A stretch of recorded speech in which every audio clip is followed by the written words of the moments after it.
I will take all responsibility for ugliness of the slides. My pal Claude takes all responsibility for lovely emojis.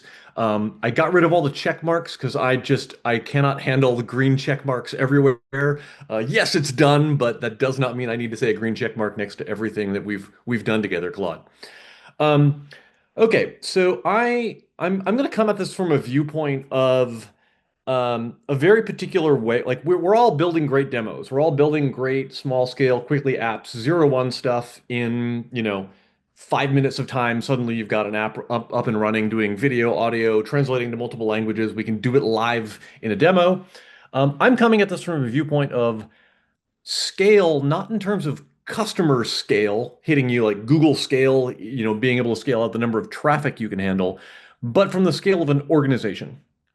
So if you've got, say, I don't know, 30,000 developers developing agents together and 2.4 million employees worldwide, so I work now at the world's largest private employer, I guess, is Walmart.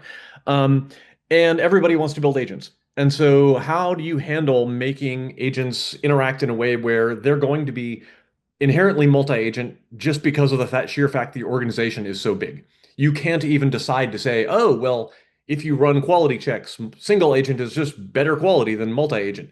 Doesn't matter. You don't have that choice because you're just dealing with an environment where there's so many different agents interacting that is going to be inherently multi-agent.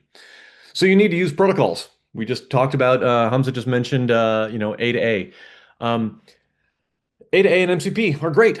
We're going to need to talk about what does it take to make these really work at real scale, because we don't want agents just kind of doing whatever they want. We want them doing what we want. We want controllable agentic systems. So you want autonomous agents, but you don't want them to blow up your world. So the tagline after I wrote these slides, I asked Claude, what's the tagline for what we're talking about here? Autonomy minus observability is risk. Autonomy plus typed contracts is leverage. It's a little gimmicky, but I think it captures the gist of what we're going to talk about here. So let's jump in. My thesis is when we build agents, we're doing basically programming in natural language plus protocols.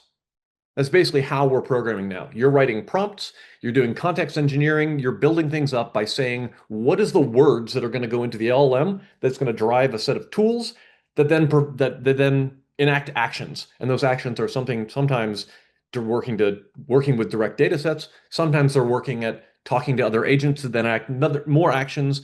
But in general, you're packing a bunch of text into a prompt that eventually goes into the context.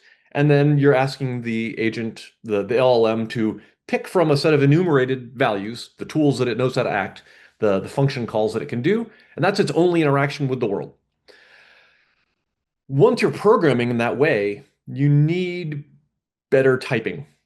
Like we've been doing this for a long time. Like REST is floppy. Ever since the days of Corba and before, we've had things like typed RPC contracts. gRPC is our friend.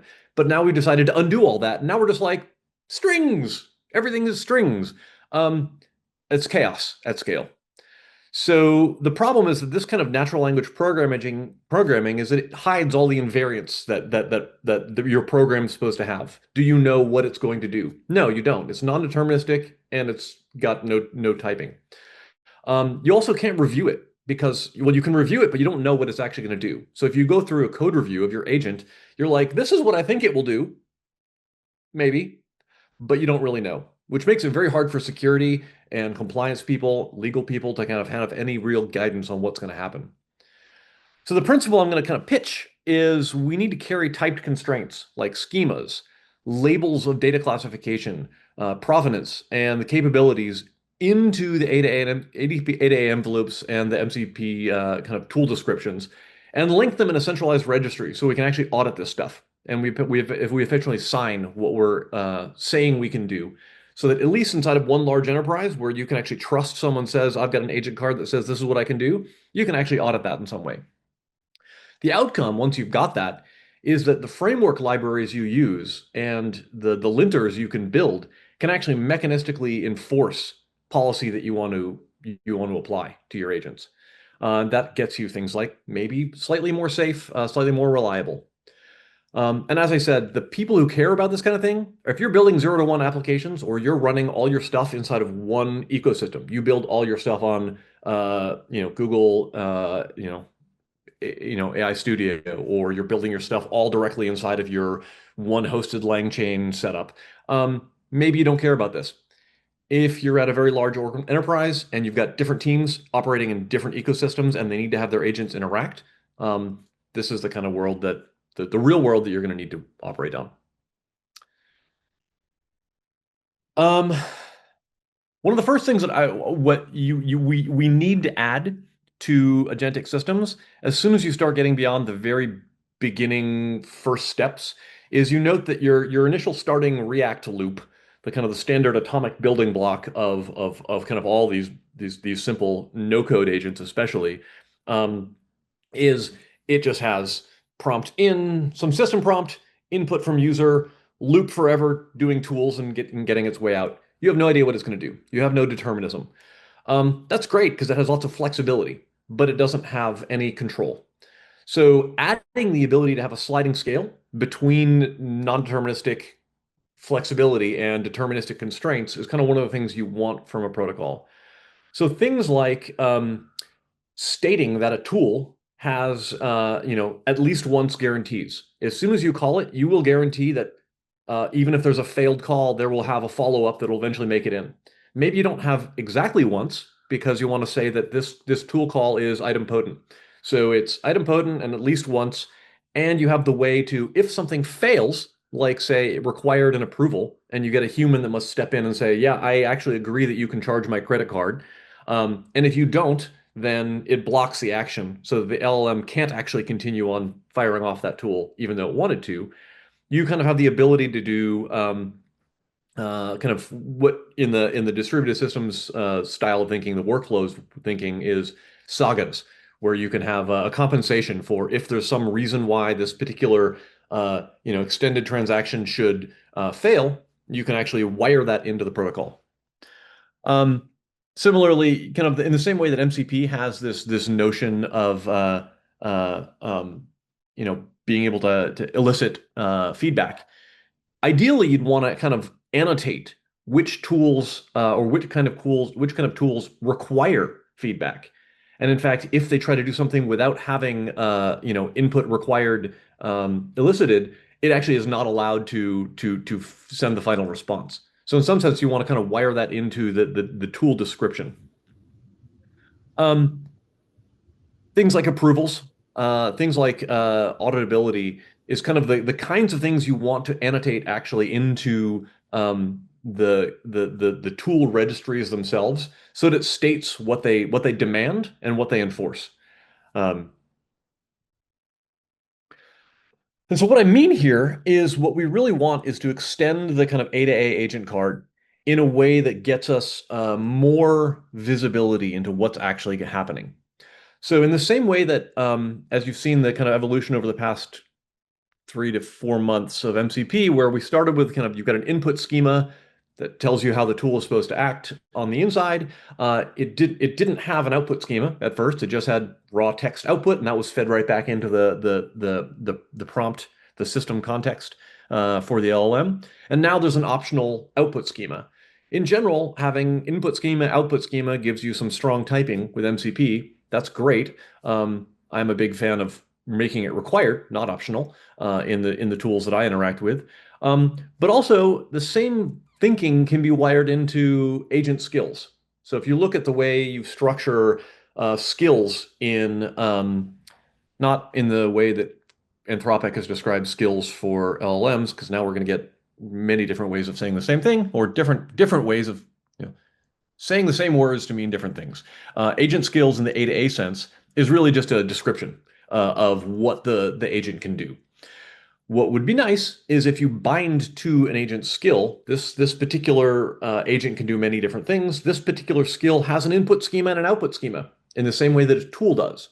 So now if you want to do the kind of thing that if you look in the OpenAI docs where they have uh, um, agent as tool, you can actually bind the agent as a tool for a specific skill, which has a particular input output schema, which now makes it play very nicely with the MCP notion of the input schemas and output schemas.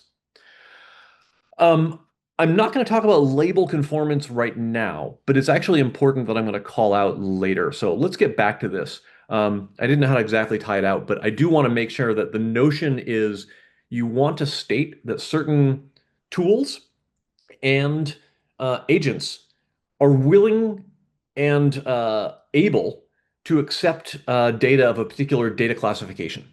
So data that, this particular tool takes an input that has PII because it's taking in someone's name, they're signing up for anything. Or this particular tool allows for personal health information, or this tool doesn't allow for one of those things. These kinds of things, once you label on the tools and you list all the tools inside of the agent card. So the agent card itself describes the agent. If you actually make sure required in there, you actually list the tools that it connects to. So the MCP servers and the sub tools that are wired in. And of those, some of which may actually be other agents acting as agent as tool.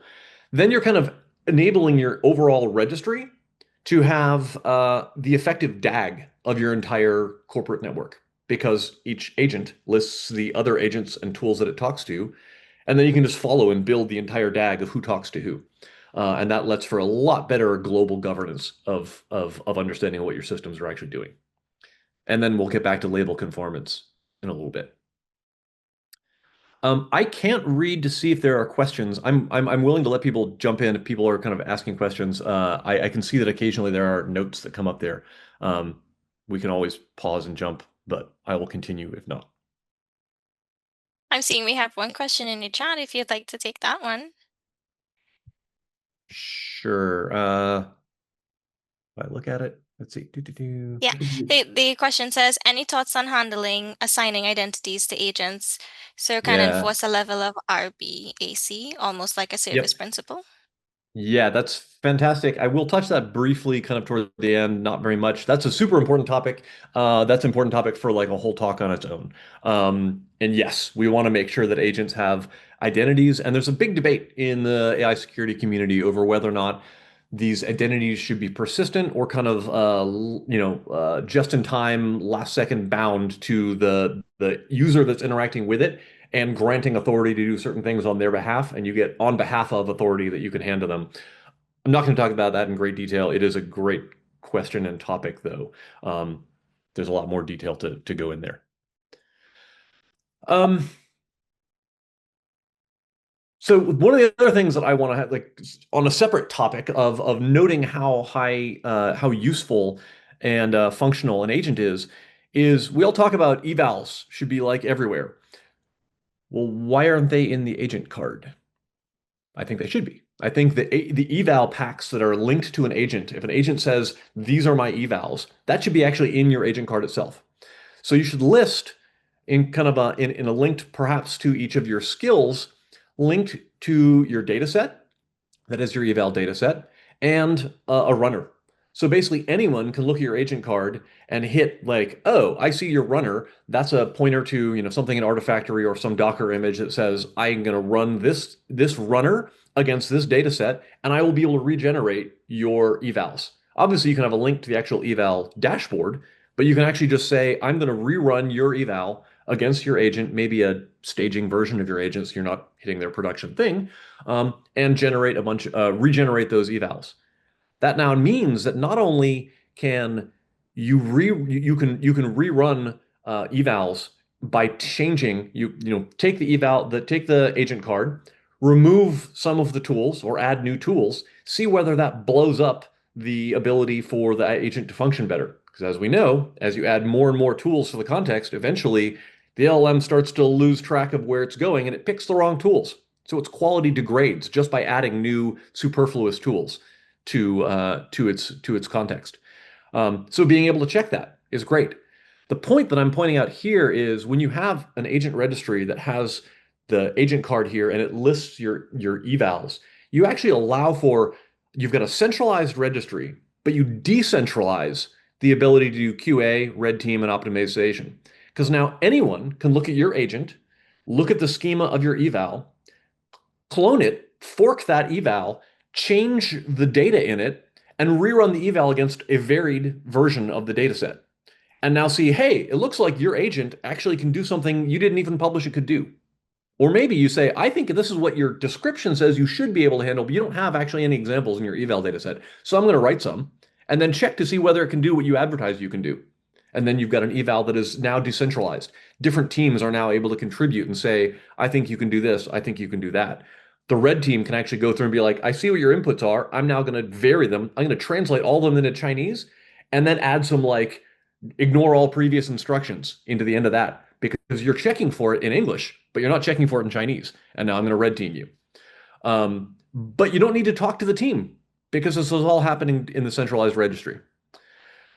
So this is my grand plan for getting evals to be something that we don't depend on just every team for writing their own evals. We say everybody can write evals for every agent.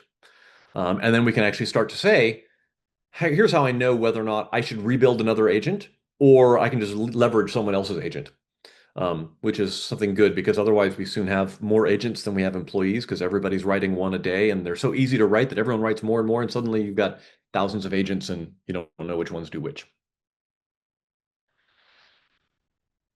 Completely shifting into another thing that I think needs to be added to the kind of ecosystem of protocols and registries is what I would call is a design flaw in MCP.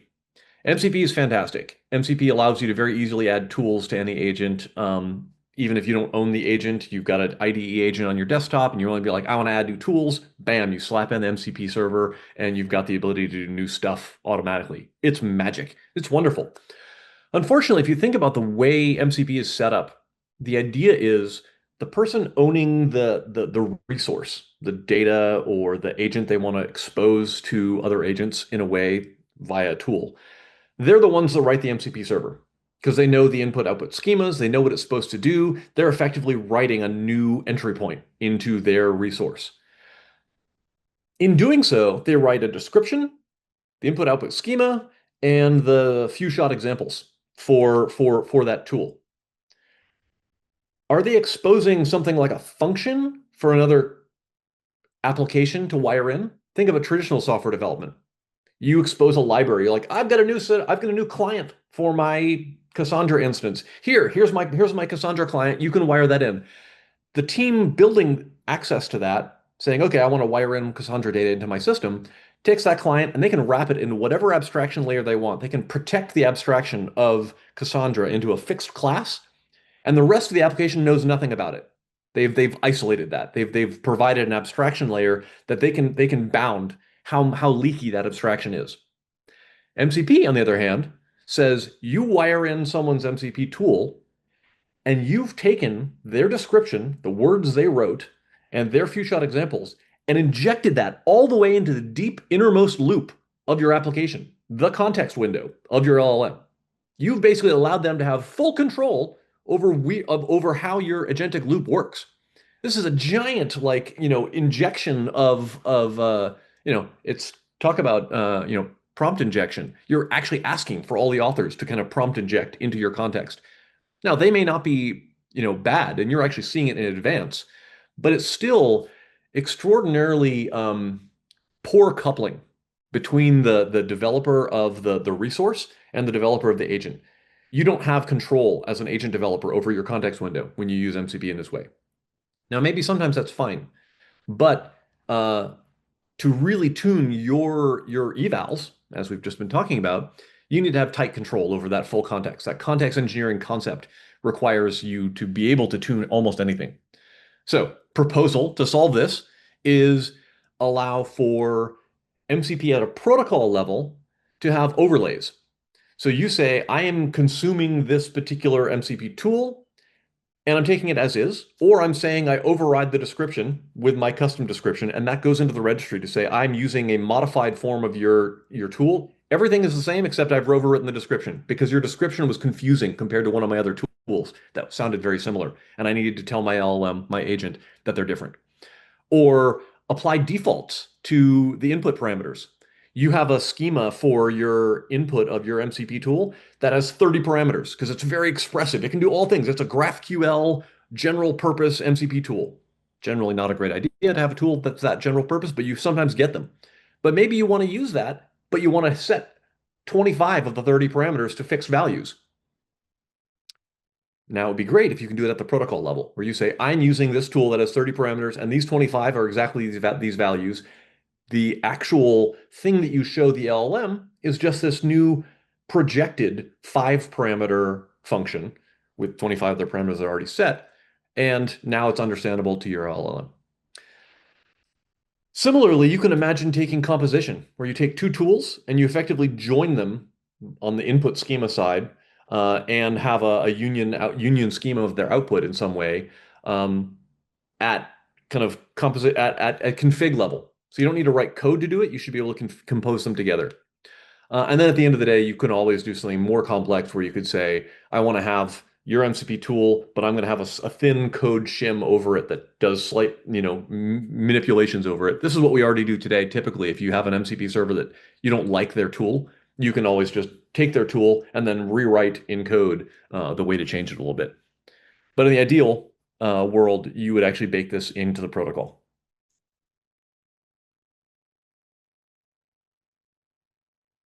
Little known features of MCP are the hints that are things like open world hint, read-only hint, idempotent hint, and destructive hint, which basically say that a tool happens to be read-only. This is a useful piece of information to know about that tool. You know that it is something that isn't going to have any side effects. Or it's idempotent, so if it fails, you can always do it again. Also useful. Destructive. We can warn you and say that this action is going to be hard to undo. It's going to delete a Kubernetes cluster or something, or delete data, even more destructive. Or it's going to warn you that it's going to be, I'm going to talk to the outside world. I do a web search, or worse, I do a web post out into the outside world. And it's just a warning that, like, you might need to do this, but it'd be great to hint about it.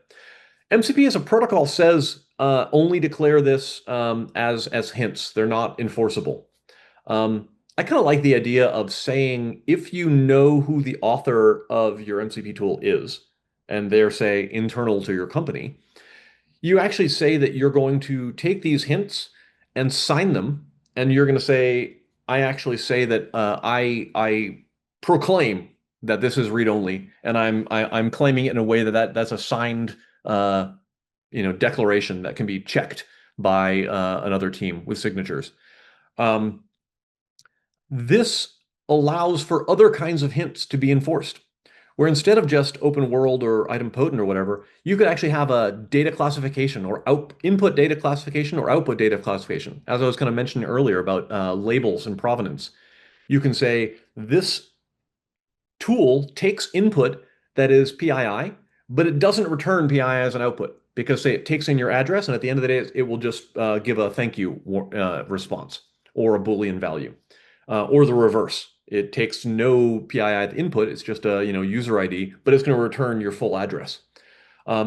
This kind of information is super useful because you can now later start to do this thing that I would call the agentic linter, which is you can look at an agent card and you can be like, here's a list of tools that are said to be used in here. And you can be like, hold on a second. You've got a combination of things that looks like a bad set of things to combine.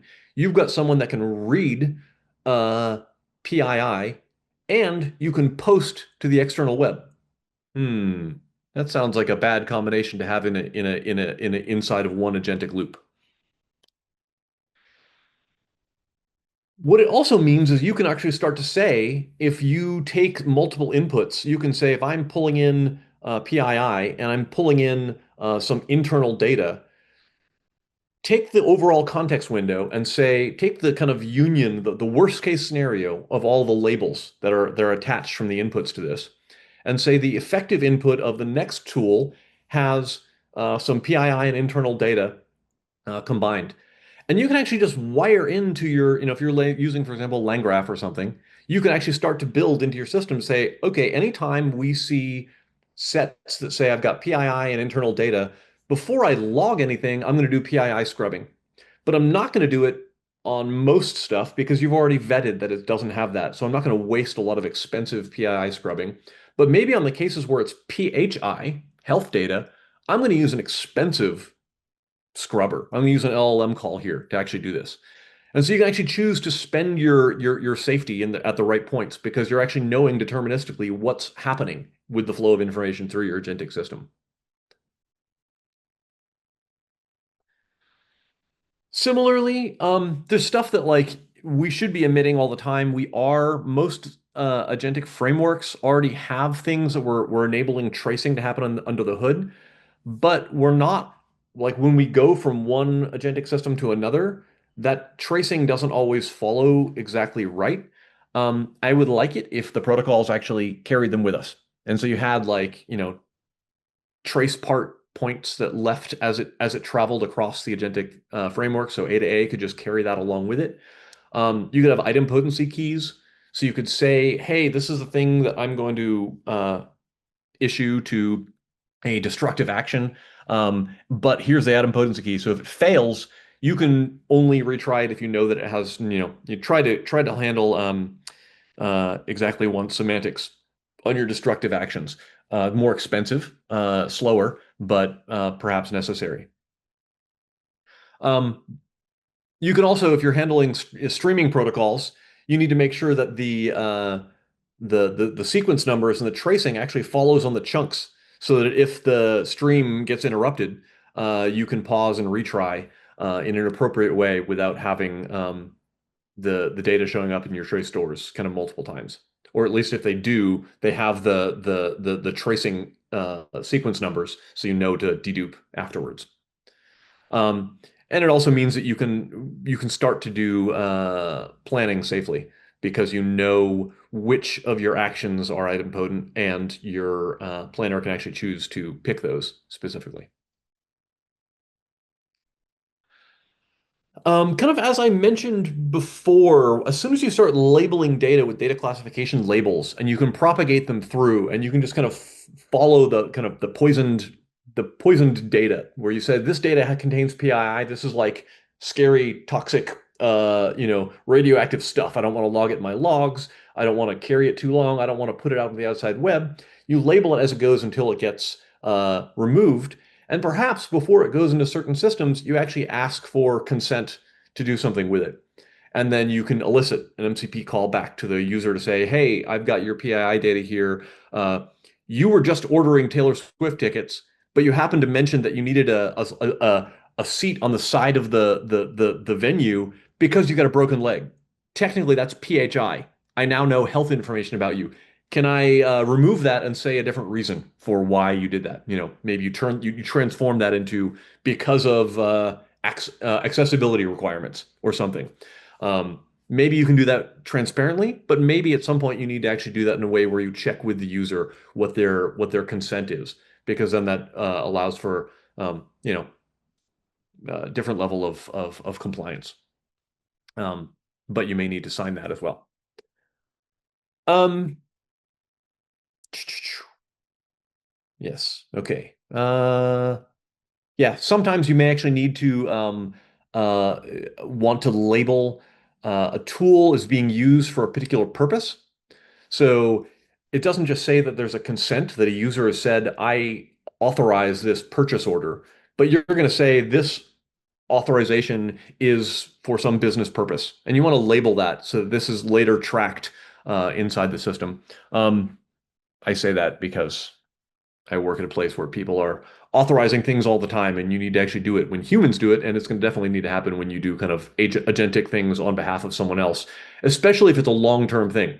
So, to my earlier example of buying Taylor Swift tickets, you may say, I want to get Taylor Swift tickets as soon as the price is under $500, anytime in the next 3 months. I expire my consent in 3 months, or whenever you find them under $500. Here you go. You've now granted a warrant of authority for spending my money up to a certain limit within a time range for a particular purpose. That kind of purpose is important to actually sign and attach somewhere in a long-term agentic task. This is now a 3-month task. This is not like a thing that's going to time out in one session. Um, this is hard to do in standard systems today. Um, I don't really want to talk too much about you know, this. Let's actually skip over this. We're kind of running out of time anyways. I think I'm a little late.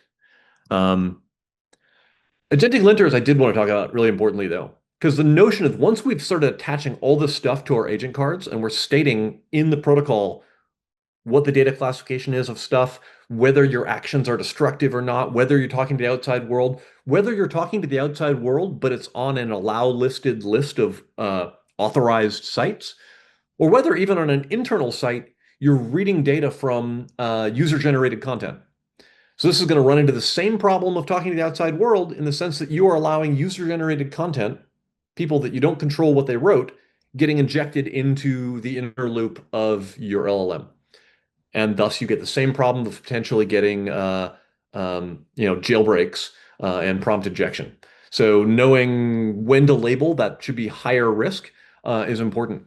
Because then you can start to run this thing that I'm calling the agentic linter, that you're going to scan over the configuration of your agent and say, I can tell that you're doing, you have the possibility here because you're passing along unfiltered user-generated content from one agent to the other, and you're hoping that you get out of the way of a very safe agent, and eventually you get to some agent that you can jailbreak. And this kind of jailbreak relay problem is a common red team test for multi-agent systems. Um, the kind of premier example of this is having a linter that will check for the Simon Willison's lethal trifecta. You literally once you have the labeling I've described kind of so far here in the registry, you can actually tell that someone has a tool that talks to the external world in the same agentic loop as someone that's reading a user-generated content and the same agentic loop that you're reading highly private sensitive data because you've got a data classification on that tool. Immediately, you can just fire off a big alert saying, hey, at build time, we've seen you've configured your agent to wire in an unguarded lethal trifecta. What do we want to do? That's now a policy question. Different companies will say, we just code review it, we read the prompts, we're okay with it because our highly sensitive data isn't really that sensitive. Or you say, block it right up, you don't even do it. Or you do something at the protocol level to try and fix it. Like say, hey, as long as we make sure that the sensitive data goes through a redaction to transform it into non-sensitive data, that fixes the problem. So you just say, oh, I see that the linter said, I've got the lethal trifecta, I've got sensitive data. I know that that sensitive data is only needed for a short period of time, and then it can be redacted before it goes back into the context window. So let's make sure that we have a tool that applies to do redaction there. And then you look at the agentic loop and you rerun it and you see that it doesn't actually have that anymore. Um, or you can say that whenever it's going to pull all of these things into the loop, it has a human in the loop ratchet where it says, I am now checking to see that we've got an approval required before we do this. Um, or you make sure that your external contact to the outside world is following through only connecting to allow listed external sites, in which case, hopefully, you're going to trust that they're not going to have a prompt injection that's going to steal data. Hassan, you had a question. Yes. You're muted if you were going to ask something there.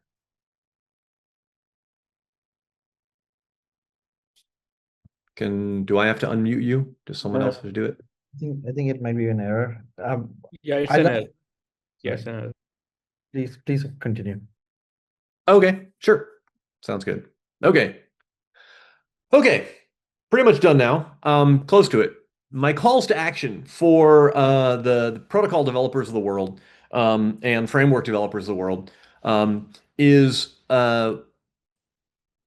we have beautiful ways to wire together easy agentic applications. We can build agents in like a day or under very quickly right now. Everybody can build them.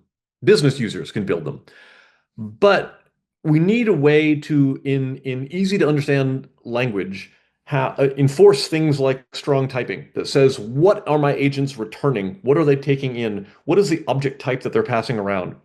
Let's actually make JSON schemas versioned in our central registry that are tied to your tools and your agents. Let's enrich the agent card. Let's make sure you've got schemas for each skill And we actually attach the same kind of hints that you have for MCP tools to your agents as well. And we make a required field of your eval pack. So you can do eval-driven development inside of a large-scale enterprise.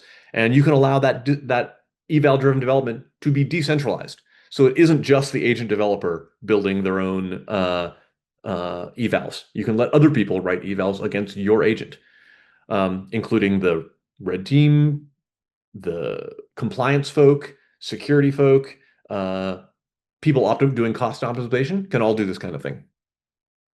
And then start building things like agentic linters that everybody can use. So you can use this rich metadata to make the linting rules mechanical. And you can just check and flag stuff at build time to say, whoa, you've got a weird combination of stuff you've got here. You say that you're using human in the loop, but then you don't require it, and then you pass in PHI.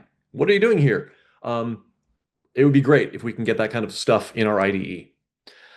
And in general, we will need to be designing for the multi-language, multi-framework reality. Trying to assume that you're saying, oh, everyone's going to be in my LangChain, or everyone's going to be in Google's ADK, or everyone's going to be in your framework du jour. We can't assume that. We have to assume that at large scale, teams are going to be writing in different systems, and you need to have these systems interoperate, which means the protocols need to actually describe what they're doing to each other. I could say that that's the answer. I do also want to call out that there's a corollary to a well-known rule in our industry. They used to say this about Lisp, but my corollary to Greenspun's 10th rule is any sufficiently complicated agentic framework contains an ad hoc, informally specified, bug-ridden, slow implementation of an enterprise workflow engine. Everything I've described today could be said, why are you doing all this stuff? Why are you building determinism? Shouldn't you just use something like Temporal or Camunda? They already have built-in deterministic control, retries, timeouts, compensations for failures, loops, first pass approvals, all this kind of stuff. Durability is already built into the system. If you look at the way, OpenAI's SDK, LangGraph, people are basically building stateful workflow engines into all the agentic frameworks, but not like a really production grade one, and not something interoperable with language level constructs. Camunda is using BPMN, so it's been around for 25 years for business process modeling, and it has all the basic atomic building blocks of doing these kinds of loops and approvals and so forth. It just doesn't have the LLM hooks. So maybe we just need to have this kind of stuff where you wire LLMs into those. And then you'd allow for kind of a decide versus do trade-off, where LLMs plan and the engine executes. In that world, you could be doing a variety of levels of complex. The three examples I've got here in the bottom of the slide are three different ways you could imagine LLMs and workflow engines to work together, at the simplest down to the craziest. Simplest being like just take any general kind of workflow graph, take a subgraph of it, and replace that chunk with an LLM node, taking all of its inputs as its input context, and all its outputs are the tools it can use. And then you can just you can slowly ratchet your way determinism versus non-determinism in two different directions. The very end of that spectrum is instead, you could say, hey, LLM, on the fly, why don't you make a plan? Here's a list of BPMN primitives you're allowed to use. Do like, unlike React, where you stay inside your loop and just use your tools, you can do the Codact style of agentic development, where you say it's going to just write code after each prompt comes in and execute that code inside of your engine. But instead of it being Python, you could have it be a workflow. So you have it write temporal, or you have it write BPMN, and then the engine you're in actually executes it. And then you've got determinism on the outside of that because you've got it constrained to what it can do. And you can wire in the constraints. That's a whole other talk. My proposal is let's do this at the protocol level for the agentic protocols and